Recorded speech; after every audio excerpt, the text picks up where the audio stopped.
ఆకాశములు దేవుని మహిమను వివరించుచున్నవి, అంతరిక్షము ఆయన చేతి పనిని ప్రచురము చేయుచున్నది.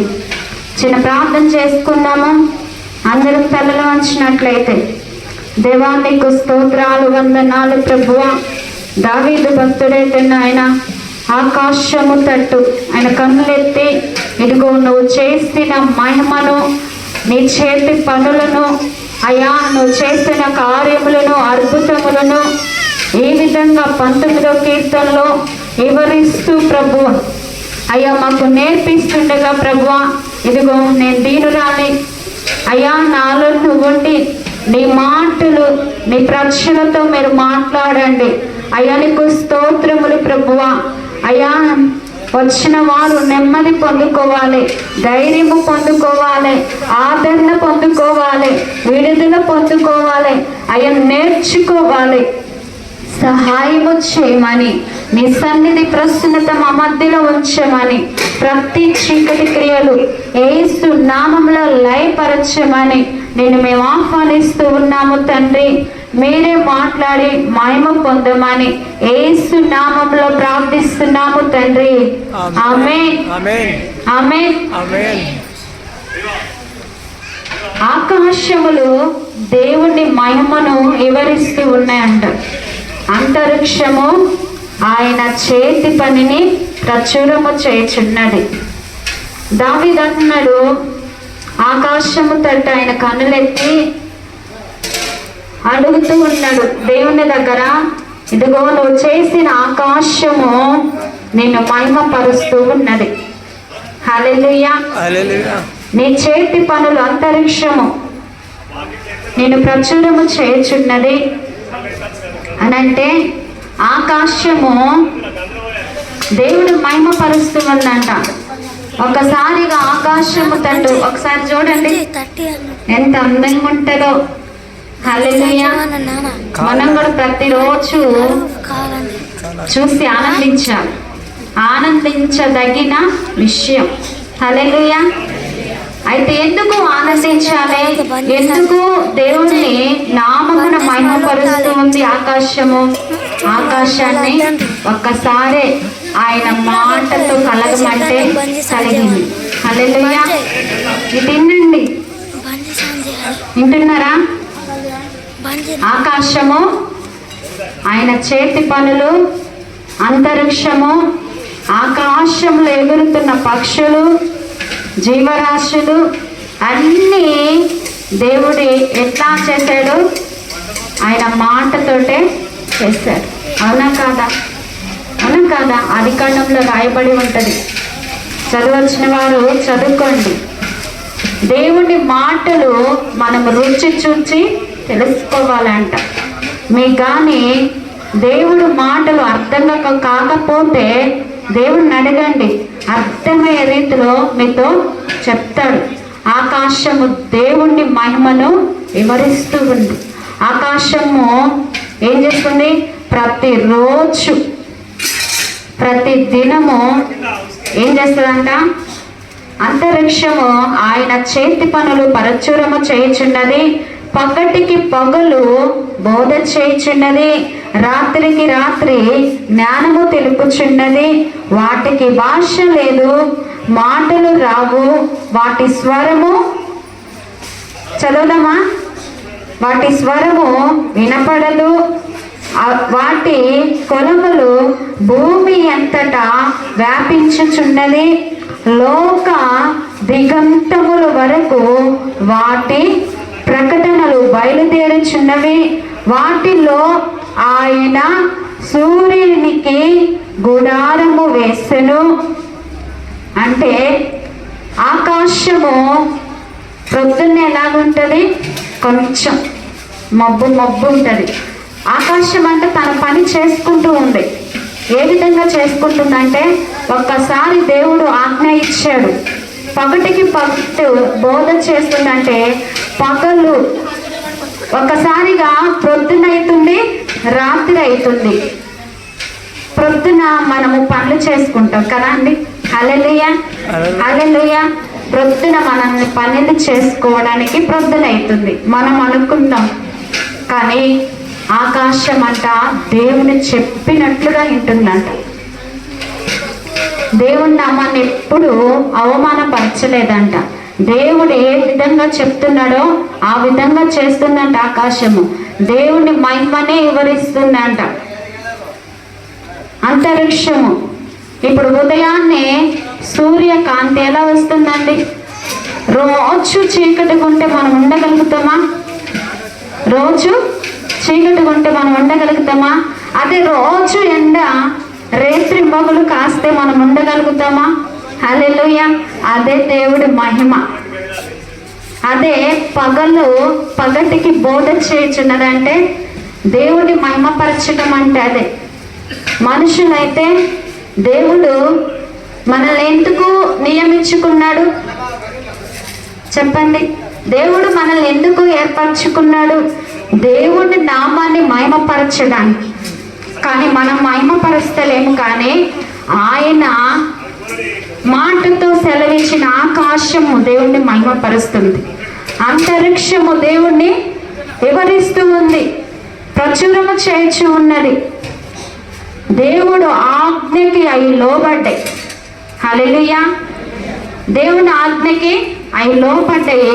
అందుకే దేవుని నామాన్ని వివరిస్తూ ఉన్నాయి. అంతేకాదు, వాటికి భాష లేదు, మాటలు రావు, స్వరము వినపడదు. అయినను వాళ్ళకి నడిపించే నాయకులు కూడా లేరంట మనకున్నట్లు. మనకైతే మంచి చెడ్డ చెప్పడానికి దేవుడు మనకు ఆత్మీయ తండ్రినిచ్చాడు, ఆత్మీయులనిచ్చాడు, స్నేహితులనిచ్చాడు, బంధువులనిచ్చాడు. కానీ ఆకాశానికి, అంతరిక్షమునికి వాటికి భాష లేదు, వాటికి యజమానుడు లేడు. అందుకే దేవుడు చీమల యొద్దకు వెళ్ళి మనుషుల్ని జ్ఞానము నేర్చుకోమన్నాడు. హల్లెలూయా. అవి చిన్నవే చీమలు, ఎంతంట చిన్నవే. ఆ చీమలు ఎంత ఐక్యతగా నడుస్తాయో, ఎంత ప్రేమగా ఉంటాయో, ఎంత కలిసి ఉంటాయో. ఇప్పుడు మనుషులకి పడతలేదు. అందుకే చీమల యొద్దకెళ్ళి దేవుడు జ్ఞానాన్ని నేర్చుకోమన్నాడు. ఈ దినం మనకేం చెప్తున్నాడంటే దేవుడు ఆకాశాన్ని చూసి మనము నేర్చుకోవాలంట. హల్లెలూయా, హల్లెలూయా. ఆకాశాన్ని చూసి మనం నేర్చుకోవాలి. మనకి ఆత్మీయ తండ్రి ఎన్నో మాటల ద్వారా బలపరుస్తున్నాడు. అది ఆకాశానికి ఎవరు చెప్పరు. ఒక్కసారి ఆజ్ఞ ఇచ్చాడు దేవుడు. ఎన్నిసార్లు? ఒక్కసారి ఆజ్ఞ ఇచ్చాడు. మనకైతే రోజు ఆజ్ఞ. హల్లెలూయా. మనకైతే రోజు ఆజ్ఞే. రోజు వాక్యంతో సరిచేయబడుతున్నాము, రోజు మనం సరిదిద్దుకుంటున్నాము. అయినను మనము దేవుడి నామాన్ని మహిమపరచలేకపోతుంది. ఇంకా అంటున్నాడు, వాటి కొలుములు భూమి అంతటా వ్యాపించుచున్నామంట. హల్లెలూయా. సూర్యుని వాటిలో ఆయన సూర్యునికి గుడారము వేసి ఉన్నాడంట. సూర్యుడు ఏం చేస్తున్నాడంట? అంతఃపురములో నుండి బయలు వెళ్ళి పెళ్లి కుమారుడు వలె ఉన్నాడంట. హల్లెలూయా, హల్లెలూయా. సూర్యుడు రావడానికి, ఉదయించడానికి ఆయన పెళ్లి కుమారుని వలె ఎట్లా వస్తాడంట? తొందరపడి ఆర్భాటంతో వస్తాడంట. కొంచెం చీకటి ఉంటే మనం తట్టుకోలేము, చలి ఉంటే తట్టుకోలేము, ఏది ఉన్నా మనం తట్టుకోలేము. దేవుడు అందుకే ఏం చేశాడు? ఎక్కడ దేవుడు ఆకాశములో సూర్యుని ఆజ్ఞ ఇచ్చి ఉన్నాడు, నీ సమయంలో నువ్వు ఉదయించు. చంద్రుడికి ఆజ్ఞ ఇచ్చి ఉన్నాడు, నీ సమయంలో నువ్వు ఉదయించు. అదే సూర్యుడు ఉంటే ఆ సూర్యుడు వేడికి మనం తట్టుకోగలుగుతామా? అందుకే దేవుడు ఏమంటున్నాడంటే పగటికి పగలు బోధ చేయుచున్నవి, రాత్రికి రాత్రి జ్ఞానము తెలుపుచున్నవి. మనము ప్రతిరోజు దేవుని దగ్గర సరి చేసుకోవాలంట. ప్రతిరోజు దేవుని దగ్గర మనం జ్ఞానం నేర్చుకోవాలంట. ప్రతిరోజు దేవుని మనం అడగాలంట, జ్ఞానం తెచ్చుకోవాలి, వివేకము కలిగి నడుచుకోవాలి. అయ్యగారు అంటాడు ప్రతిసారి, వివేచించయ్యా, వివేచించమ్మా, ఏది మాట్లాడాలో వివేచన జ్ఞానం అంటే తొందరపడి మాట్లాడరంట. హల్లెలూయా. తొందరపడి మాట్లాడరు. అదే వివేచన వివేకము లేకపోతే తొందరపడి మాట్లాడేస్తాం. మన నోటికి తాళం లేదిగా. హల్లెలూయా. అందుకే దేవుడు వాక్యముతో మనల్ని తాళం వేస్తాడు, నోటికి చిక్కం వేస్తాడు. హల్లెలూయా. మనం ఏం నేర్చుకోవాలి? జ్ఞానం నేర్చుకోవాలి. బోధ, ఆకాశము ఆయన చేతి పనులు మనకు బోధ చేస్తున్నాయి. మనము ఇతరులకు బోధ చేయాలి. ఏం చేయాలి? ఇతరులకు బోధ చేయాలి. దేవుడు నిన్ను నియమించి ఉన్నాడంటే, నీకు అన్ని సకాలము చేస్తున్నాడంటే, నీకు అన్ని సమయాలలో నీకు ఏది కావాలో అది ఇస్తున్నాడంటే మనం ఏం చేయాలి? ఇతరులకి బోధ చేసేవారిగా ఉండాలి, సాక్ష్యం చెప్పేవారిగా ఉండాలి. మరి ఆకాశములు, నక్షత్రాలు, భూమి అంతటా వ్యాపిస్తున్నాయంట. మరి నువ్వు ఒక సూర్యునిలాగా ఎందుకు ఉండకూడదు? ఒక చంద్రునిలాగా నువ్వు ఎందుకు ఎదగకూడదు? ఒక నక్షత్రం లాగా నువ్వెందుకు ఉండకూడదు? ఏ రోజు చేయను నువ్వు అనుకున్నావా? అందుకే దేవుడు ఈ దినం నీతో మాట్లాడుతూ ఉన్నాడు. ప్రియ సహోదరి సహోదరులారా, దేవుని యొక్క ఆజ్ఞ మనం పాటించాం.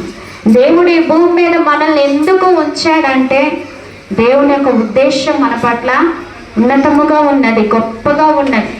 దేవుణ్ణి ఎప్పుడు మనం వివరిస్తూనే ఉండాలి. దేవుణ్ణి ఎప్పుడు మనము ప్రచురం చేస్తూనే ఉండాలి. ఈ అంతరిక్షంలో పక్షులు చూసారా? దేవుడు అంటాడు, ఒక మాటలో చదివాను, బైబిల్లోనే ఉంటుంది, ఆకాశ పక్షులకు భాష లేవంట, ఆకాశ పక్షులకి మాటలు రావంట. దేవుడిచ్చిన గొంతుతోనే ప్రతి ఉదయాన్నే మనుషుల కంటే ఎక్కువని లేచి దేవుని నామాల్లో అవి పాటలు పాడుతూ దేవుణ్ణి ఆరాధిస్తాయంట. హల్లెలూయా, హల్లెలూయా. దేవుణ్ణి ఆరాధిస్తే అంట పక్షులు, ఇంకా మొత్తం ఎగిరేటి గుట్టలు అన్నీ ఆరాధిస్తాయంట. కోళ్ళు అయితే మనల్ని లేపేదే కోళ్ళు. హల్లెలూయా. ఏ టయానికి దేవుడు ఒక్కటేసారి చెప్పాడంట వాటికి, ఈ సమయంలో నువ్వు ఈ పని చేయాలి, ఈ సమయంలో నువ్వు ఈ పని చేయాలి అని చెప్పినప్పుడు ఏ రోజు కూడా దేవుని మాట తీయలేదంట. మరి మనము దేవుడు చేతులతో చేసుకున్నాడు కదా అండి. దేవుడు తన హస్తాలతో మనల్ని అందంగా చేసుకున్నాడంట. ఎందుకు? ఆయన నామాన్ని మహిమపరచాలని.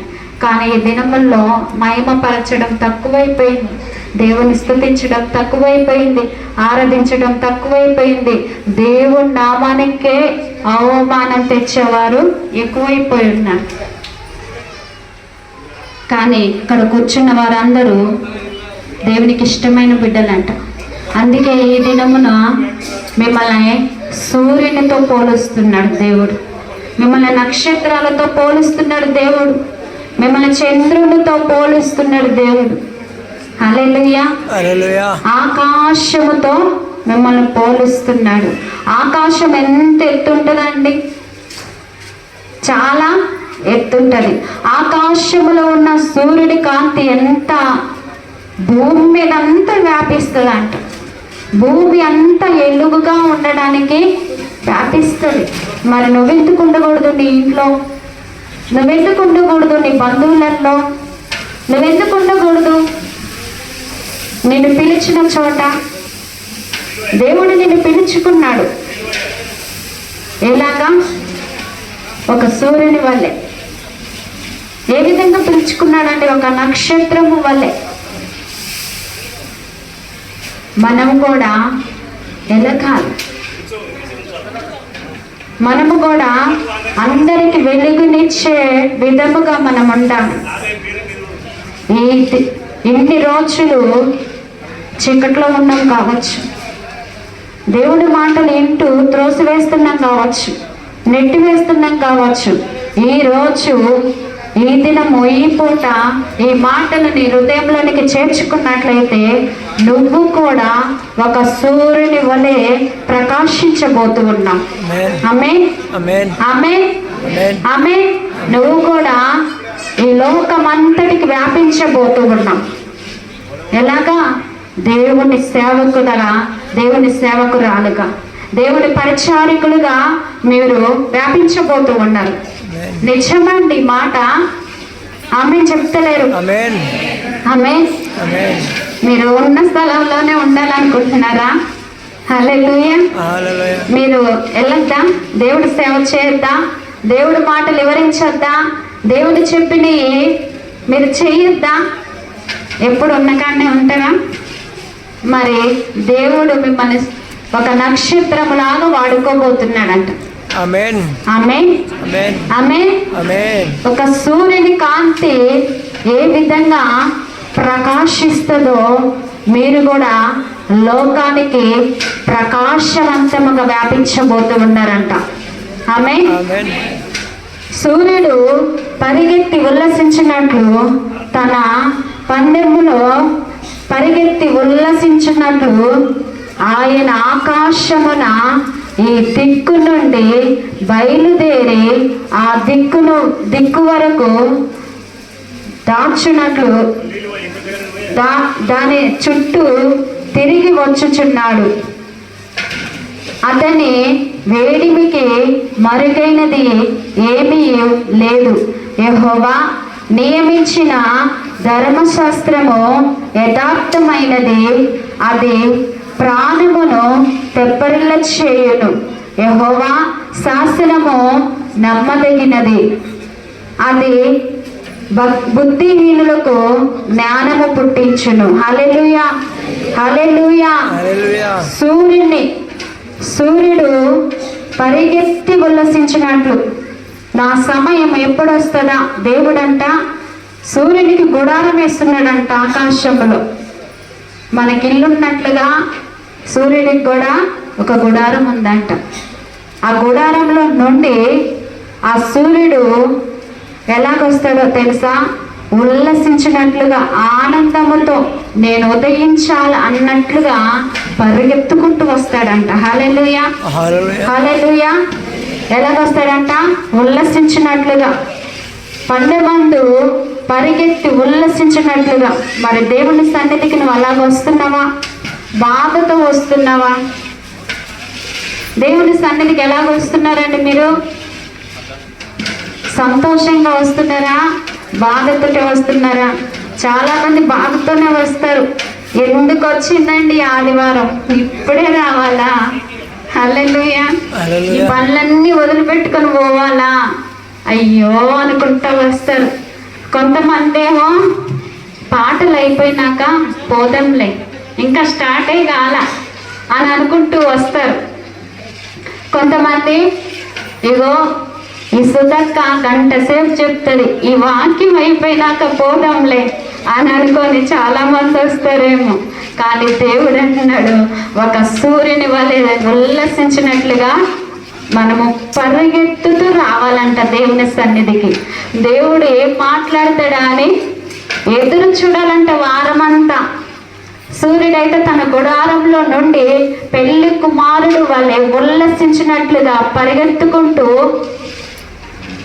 ఆకాశంలోనికి, భూమికి వెలుగునివ్వడానికి దేవుడు చెప్పిన మాట విని ఉల్లసిస్తూ వస్తుందంట సంతోషంగా. హల్లెలూయా. మనం ఎవరికన్నా సహాయం చేస్తే మనం ఏం చెప్తాం? నా వల్లనే ఈ సహాయం కలిగింది, నా వల్లనే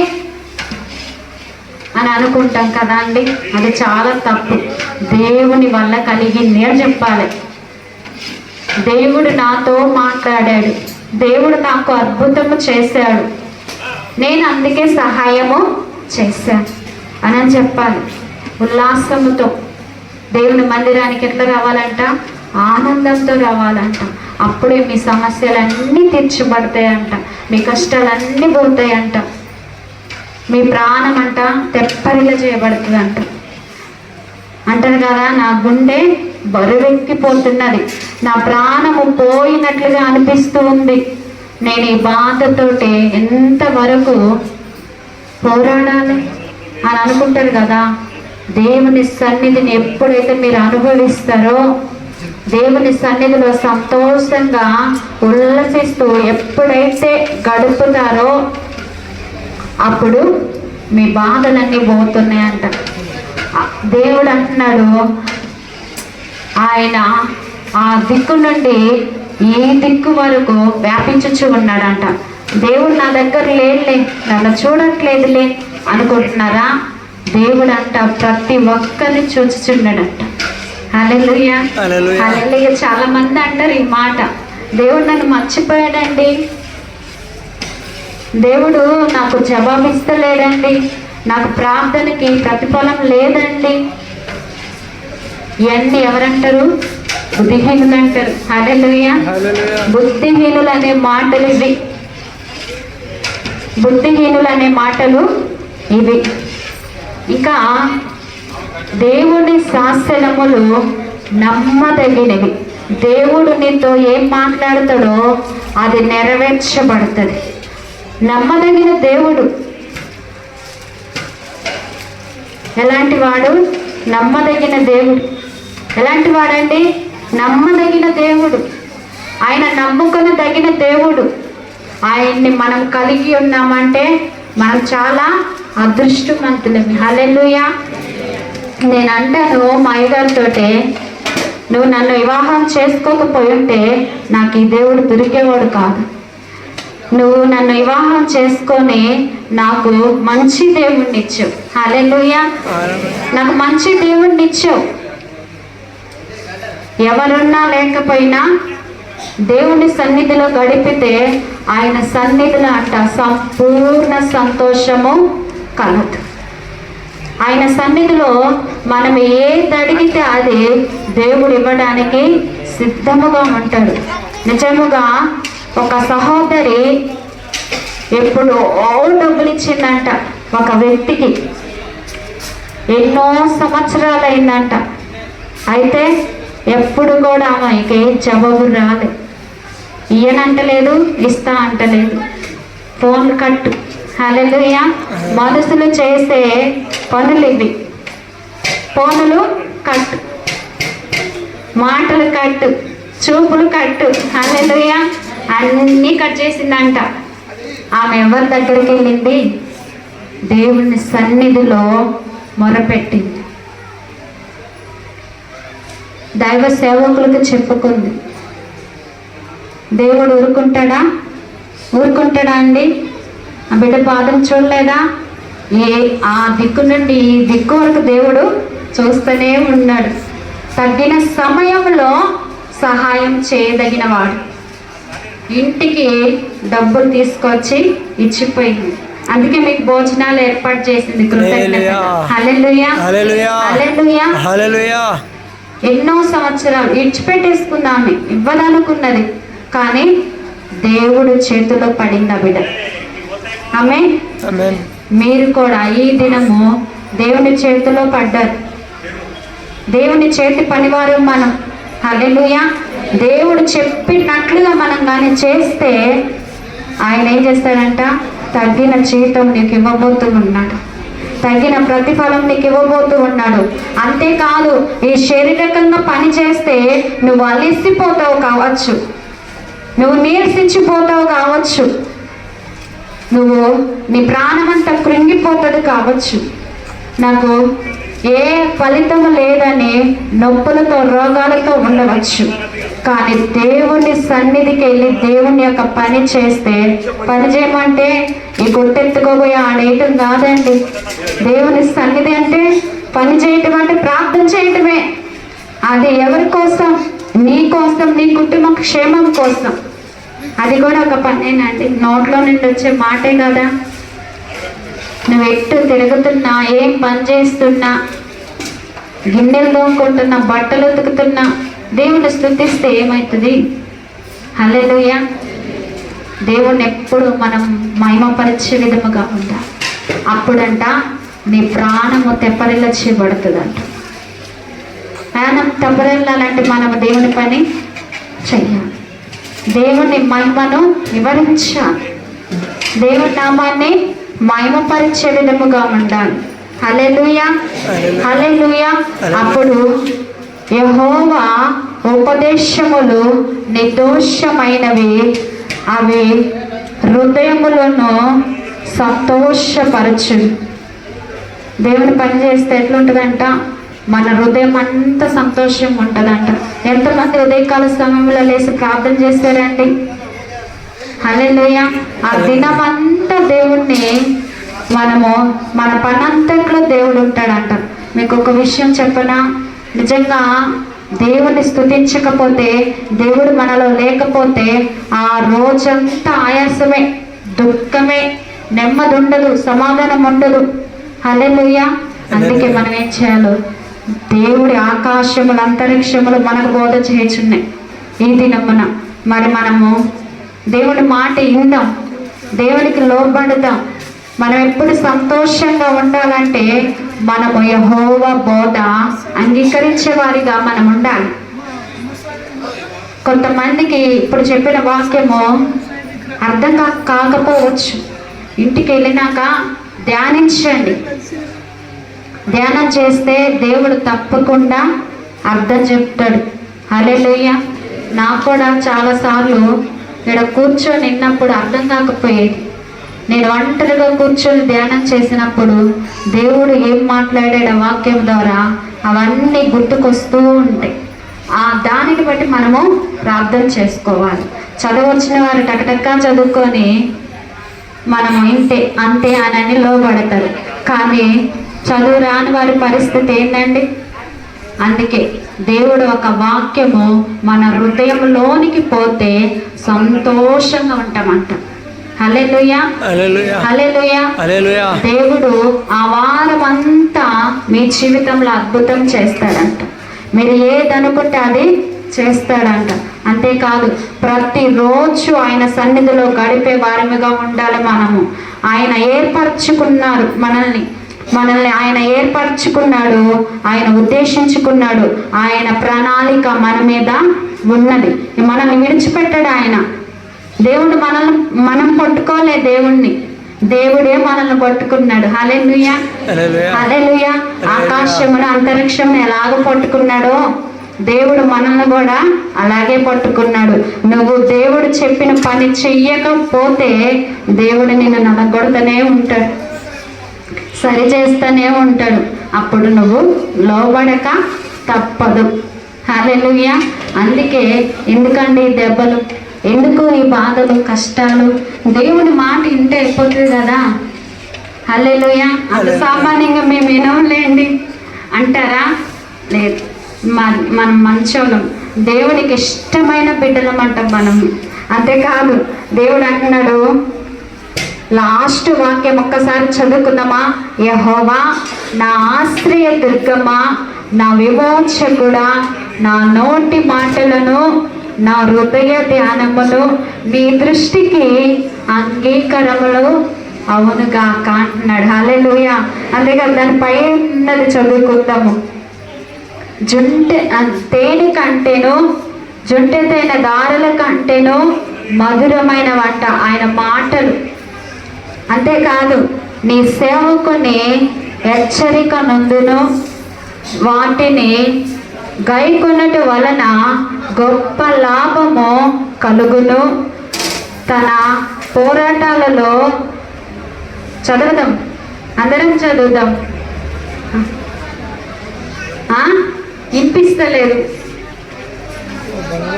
తన పొరపాటులు కనుగొనగలవాడైన ఎవరు? నేను రహస్యముగా చేసిన తప్పులు క్షమించి నన్ను నిర్దోషముగా తీర్చుము. ఇలాగ ప్రార్థన చేయాలంట. మనం ఎలాగ చేయాలి? రహస్యమందు చేసే పాపములను క్షమించమని అడగాలంట. అంతేకాదు మన పొరపాట్లు మనకు అర్థం కావు. మన పొరపాట్లు ఉన్నాయా, పోరాటాలు ఉన్నాయా?